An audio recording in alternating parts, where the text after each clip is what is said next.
This tutorial shows how to extract a character and prop from a photo for use in Cartoon Animator 5. This is an AI-generated image I brought into Affinity Photo, rasterized, and cropped out layers for animation with the freehand selection tool. I selected the whole character first, then copied and pasted it to a new layer.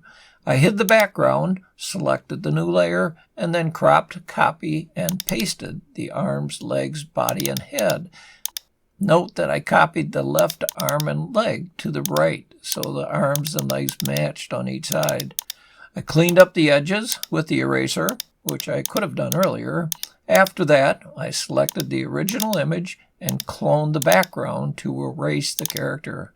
The layers are now ready for adding to a character dummy in Cartoon Animator. So I added a dummy template to the Cartoon Animator stage, opened the actor in a composer mode, launched it to my PSD editor, and then copied all the body parts and resized to fit the template and place in their appropriate body areas. Then I rearranged the bone structure, erased unused template parts, and saved back to Cartoon Animator, where it's ready to position and animate over the new background that was cloned for a scene without the character.